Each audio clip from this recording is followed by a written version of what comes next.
Assalamualaikum warahmatullahi wabarakatuh. Selamat pagi, siang, sore, dan malam. Bapak, Ibu, serta rekan-rekan kami semua. Kami dari kelompok 5 vulkanologi akan mempresentasikan mengenai volcanic hazard. Mengapa saat ini masih ada korban jiwa yang disebabkan oleh gunung api? Sebelumnya, perkenalkan, saya sendiri Muhammad Tubian Sajirgantoro dan berikut adalah rekan-rekan saya dari kelompok 5 vulkanologi.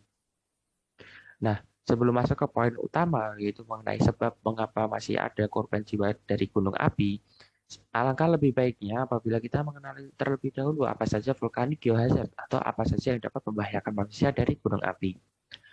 Ada 4 dasar utama yang paling sering dijumpai di Indonesia, yaitu pyroclastic flow atau PDC, yang kedua adalah lahar, yang ketiga ada asphalt, dan yang terakhir adalah lava flow.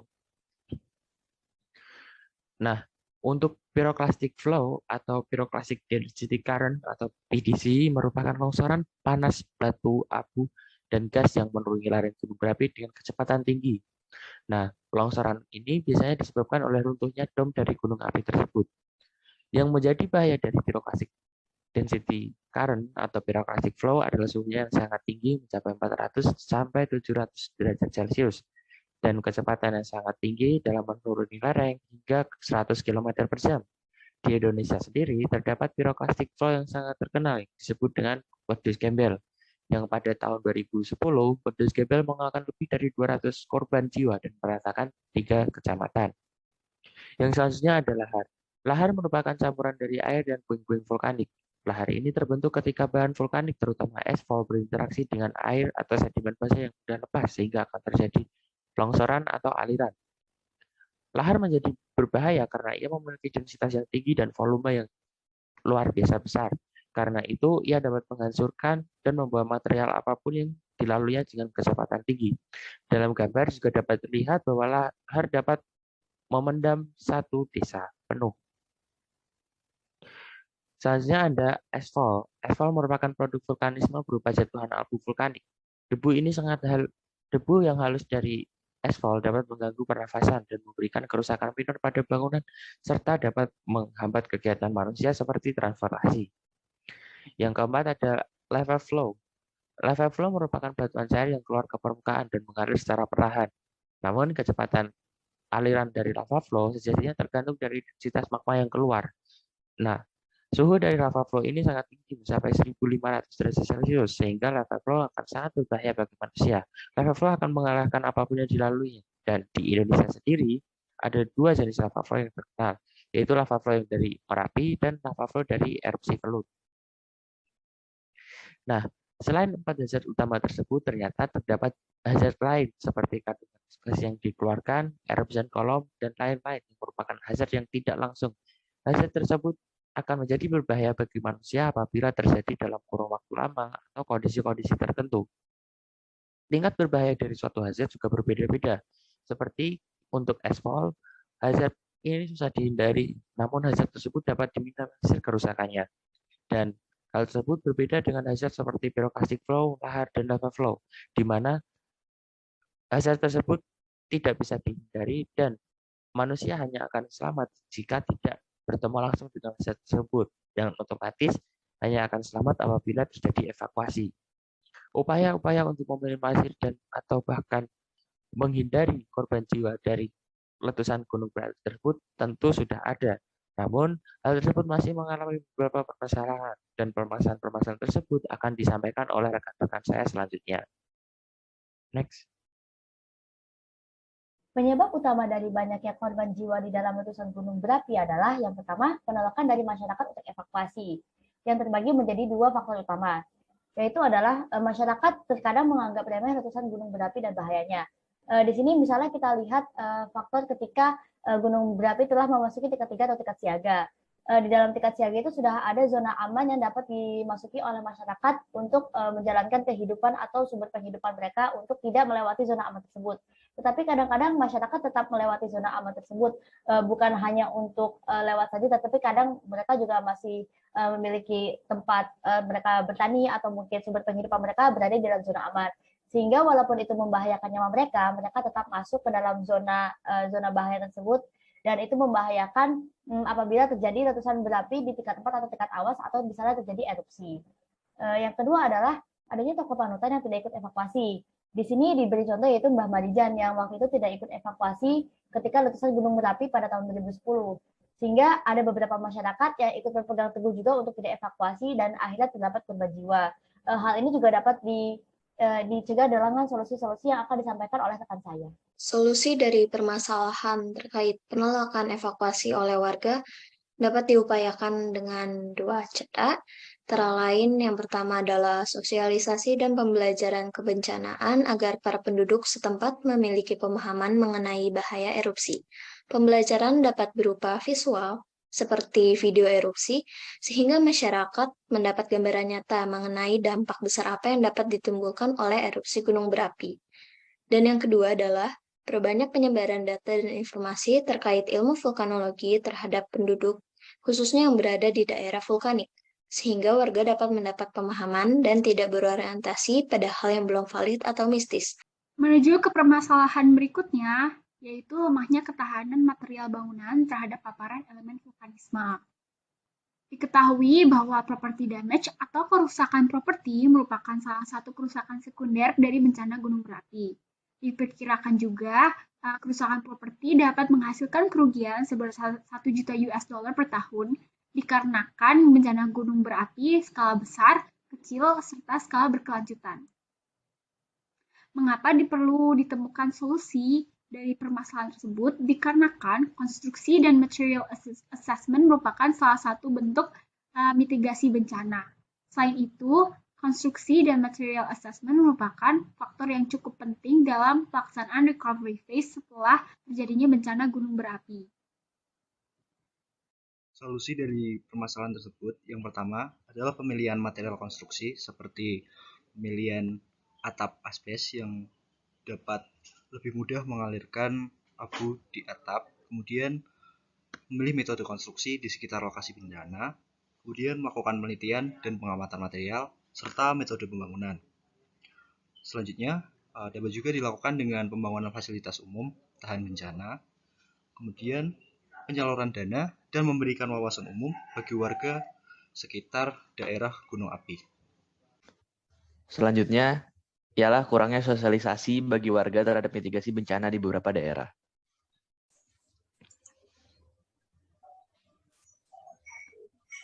Urgensi dari hal ini adalah agar masyarakat dapat memahami hal-hal apa saja yang perlu dilakukan ketika terjadi bencana untuk meminimalisasi korban melalui mitigasi bencana. Adapun solusi yang kami tawarkan ialah memberikan sosialisasi secara langsung bagi warga yang utamanya berada pada daerah rawan bencana seperti bencana kegunung apian. Dalam sosialisasi ini dapat menggandeng instansi terkait seperti Badan Nasional Penanggulangan Bencana atau Badan Penanggulangan Bencana Daerah. Dengan adanya sosialisasi, masyarakat setempat diharapkan bisa lebih siap dalam menghadapi bencana alam yang dapat datang sewaktu-waktu. Untuk solusi yang selanjutnya adalah memberikan peta informasi peta kawasan rawan bencana untuk tiap jenis bencana pada daerah tersebut. Dan selanjutnya memberikan materi tentang mitigasi bencana, khususnya bencana letusan gunung api. Materi ini bisa diberikan sedini mungkin melalui kurikulum pendidikan dasar.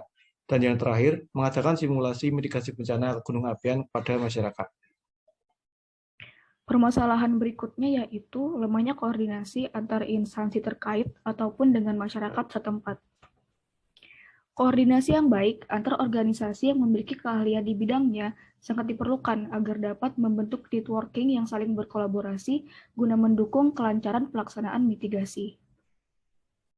Solusi dari permasalahan ini yaitu mengungkapkan tentang konsep, pelaksanaan, dan cara mengembangkan mekanisme tata kerja koordinasi antara instansi terkait, terutama dalam kaitannya dengan mitigasi, dan mengungkapkan kondisi pelaksanaan koordinasi antar instansi terkait dalam pelaksanaan mitigasi bencana.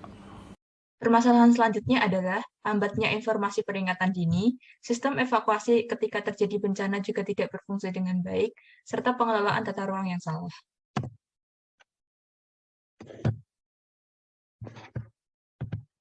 Lokasi yang susah untuk mendapatkan jaringan internet yang baik menyebabkan sulit untuk mendapatkan informasi terkait peringatan dini, di mana informasi tersebut biasanya disampaikan melalui platform resmi Pusat Vulkanologi dan Mitigasi Bencana Geologi. Pembangunan tata ruang yang tidak berbasis dengan peta rawan bencana juga berdampak pada masih banyaknya pemukiman yang terletak di wilayah rawan bencana. Evakuasi yang dikerahkan pada daerah rawan bencana juga tergolong lamban dan tidak cepat tanggap, sehingga bencana tersebut masih memakan korban dalam jumlah banyak. Kemudian, solusi dari permasalahan tersebut adalah yang pertama, mengedukasi masyarakat terkait informasi dini yang diberikan oleh alam, seperti kegempaan, perilaku hewan, dan mata air kering. Selanjutnya, proses dan sistem evakuasi yang harus ditingkatkan. Pada wilayah rawan bencana, sebaiknya selalu siap siaga baik dari lokasi hingga lainnya. Yang ketiga, penginformasian aktivitas ke gunung apian untuk membiasakan dalam memantau kemungkinan kebencanaan. Yang terakhir, pengelolaan tata ruang strategis yang disiapkan untuk kemungkinan evakuasi secepatnya apabila terjadi bencana. Nah, selanjutnya yaitu ada lambatnya mekanisme proses dana penanggulangan bencana. Urgensinya adalah dana penanggulangan bencana perlu tersalurkan dengan baik agar membantu proses penanggulangan bencana, mulai dari tahap prabencana, tanggap darurat, dan pasca bencana. Oke, baik. Selanjutnya kita masuk ke solusi dari lambatnya mekanisme proses dana penanggulangan bencana, yaitu yang pertama, pengalokasian anggaran penanggulangan bencana dalam APBN yang memadai dan pengalokasian anggaran penanggulangan bencana dalam bentuk dana siap pakai. Dua, yaitu melakukan mekanisme pengumpulan dana masyarakat, baik melalui dari organisasi kemasyarakatan, organisasi keagamaan, maupun media massa untuk penanggulangan bencana. Permasalahan bidang penanganan prabencana, terdapat permasalahan yaitu kondisi geografis yang rawan akan bencana alam seperti gunung berapi, gempa bumi, tanah longsor, pohon tumbang, banjir, kekeringan, kebakaran, dan lain-lain. Untuk solusinya, membantu masyarakat untuk mempelajari tata guna lahan yang diharapkan dapat melindungi masyarakat yang tinggal di daerah rentan bencana dan kerugian, baik secara sosial, ekonomi, maupun implikasi politik. Problematika selanjutnya adalah kelangkaan sumber pangan dan munculnya penyakit pasca bencana vulkanik. Endapan tephra dapat menyebabkan kerusakan tanaman yang luas dan membunuh hewan-hewan ternak. Hal ini mengakibatkan kelangkaan sumber pangan bagi masyarakat sekitar. Perpindahan populasi manusia, kerusakan saluran pembuangan dan sistem air, terputusnya layanan normal lainnya dapat menyebabkan penyakit selama bertahun-tahun setelah letusan, terutama jika infrastruktur tidak tersedia untuk memberikan bantuan dan pemulihan yang cepat. Next, untuk solusinya terdapat 3 solusi yang kami temukan dan dapat kami sampaikan dalam presentasi kali ini. Yang pertama yaitu mengedukasi masyarakat mengenai pengelolaan sumber daya pangan yang tersedia. Selanjutnya yaitu ada melakukan sosialisasi kepada penduduk sekitar terkait bahaya yang muncul akibat bencana vulkanik. Dan yang terakhir yaitu melakukan sosialisasi kepada penduduk sekitar untuk bahu-membahu memulihkan lahan pangan yang terdampak. Untuk permasalahan yang berikutnya adalah fasilitas yang kurang memadai. Fasilitas early warning system seperti sirene yang kurang memadai dan juga fasilitas evakuasi seperti titik kumpul evakuasi yang malah terdampak bencana gunung api. Alat transportasi massal tidak disediakan untuk evakuasi sehingga warga lebih memilih menggunakan sepeda motor dan bahkan ada yang hanya berlari saat terjadinya letusan. Untuk solusi dari permasalahan tersebut ada 3, yaitu yang pertama, memasang sirene yang dapat mengeluarkan bunyi dengan kecepatan yang bisa mendahului kecepatan awan panas. Kemudian yang kedua, memikirkan jalur dan titik kumpul evakuasi dengan matang, mempertimbangkan segala aspek. Kemudian yang ketiga, menyiapkan alat transportasi massal dan membentuk tim gerak cepat yang membantu proses evakuasi. Menyimpulkan diskusi ini, berdasarkan pengalaman sejauh ini aktivitas vulkanik sebagai peristiwa dengan prekursor yang dapat dikenali dan diantisipasi tetap menjadi penyumbang kerugian dan korban jiwa yang penanggulangannya sangat bergantung terhadap 3 faktor utama, yakni terkait penentuan lokasi lahan pemukiman, resistensi bangunan, dan komunikasi dalam proses evakuasi. Dalam proses evakuasi terdapat hambatan-hambatan dalam upaya menekan angka korban yang disebabkan oleh kondisi geografis daerah pemukiman serta faktor-faktor yang dapat mempengaruhi tingkat kooperativitas masyarakat terhadap arahan untuk dievakuasi.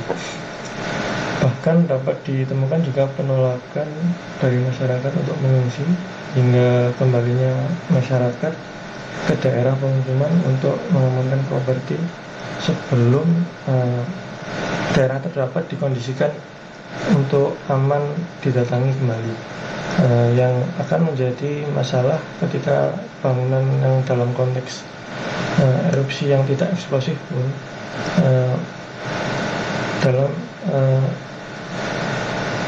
tanda kutip masih kurang resisten terhadap abu vulkanik karena masih dapat menampung tumbukan abu gelasan yang dapat membahayakan kesehatan pernapasan jika dihirup.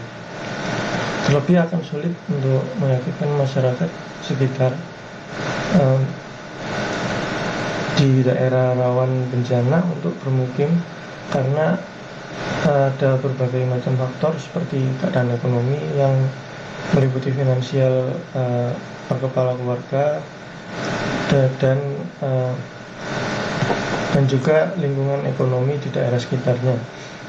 Lalu ada keterikatan masyarakat terhadap tempat tinggal sebagai kenangan atau faktor sejarah peninggalan dari leluhur, sehingga kekhawatiran masyarakat terhadap kepastian dari jaminan oleh pemerintah dan lembaga yang terlibat dalam evakuasi untuk bertempat tinggal setelah dilakukan evakuasi. Maka keberhasilan proses evakuasi sangat bergantung pada komunikasi dan masyarakat dengan pemerintah dan lembaga penanggulangan bencana. Sekian, terima kasih dari kami ucapkan terima kasih untuk mendengarkan. Terlebih akan lebih sulit untuk meyakinkan masyarakat sekitar daerah rawan bencana untuk berpindah mukim karena berbagai macam faktor, seperti keadaan ekonomi yang itu meliputi finansial per kepala keluarga dan juga lingkungan ekonomi di daerah sekitar, lalu keterikatan masyarakat terhadap tempat tinggal sebagai kenangan atau peninggalan dari leluhur mereka, hingga kekhawatiran masyarakat terhadap kepastian dari jaminan untuk bertempat tinggal setelah dievakuasi. Maka dari itu, keberhasilan proses evakuasi sangatlah bergantung pada komunikasi masyarakat dengan pemerintah dan lembaga penanggulangan bencana.